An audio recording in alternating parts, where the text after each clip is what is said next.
Hi guys, it's Jamie here, back again with week 2 of our weekly football alphabet challenge videos. I hope everybody enjoyed the first week of challenges and practiced them as much as they can at home. This week it's really windy and cold outside, so once again I've had to come indoors, but as I said last week, I'd recommend that all of you guys go outside to practice these skills. So picking up where we left off, the first letter of this week's video is going to be F. The skill for the letter F is high knees to get us warmed up.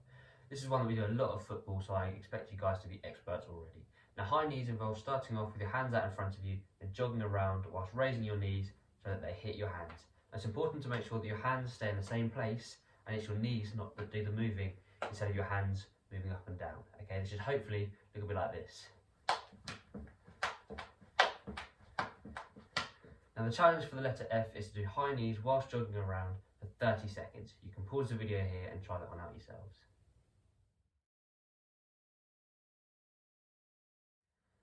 Now next up is the letter G, and the skill to practice is a throw and chest. This skill helps us to control the ball when it's coming towards us at a difficult height.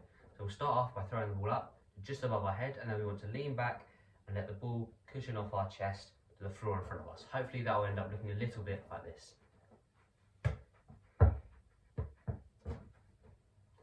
The challenge for this one is to practice this skill until you can get the ball to land nicely at your feet, just like mine did. Once again, you can pause the video here and try that one out yourselves.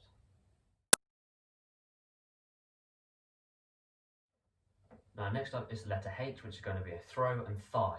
This skill is very similar to the throw and chest, except this time the aim is to control the ball with our thigh. So once again we'll start off by throwing the ball up just above our heads, then we can let it fall and gently hit off our thigh down to the floor so that it's easy for us to control with our foot. Hopefully that will look a little something like this. My challenge for you guys is the same as the letter G, so I want you to practice this skill until you can control the ball comfortably with your thigh. You can pause the video here and try that one out.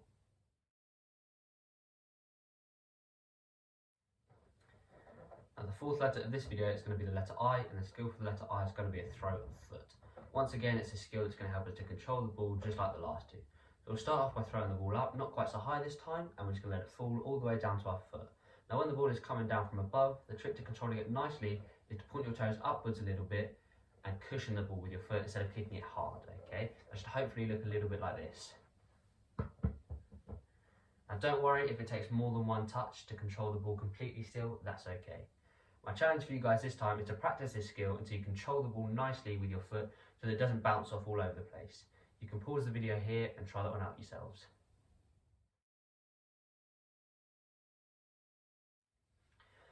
The final letter for this video is going to be the letter J, and the skill paired with the letter J is going to be speed bounces.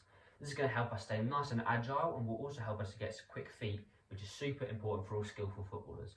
Now for speed bounces, you're going to need an obstacle to jump over. I'm going to use a football for this, as it's about the right height for me.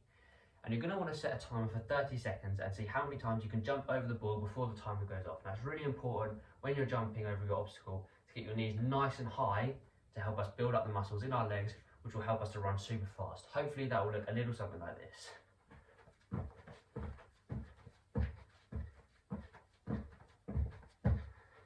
Okay, in case you missed it, the challenge for this letter is to see how many times you can jump over your obstacle in 30 seconds.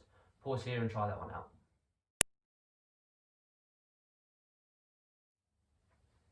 So then we've reached the end of the second week of challenges. I'll be back again next week with another set of skills for us to practice, but in the meantime get practicing these ones and I'll see you guys later.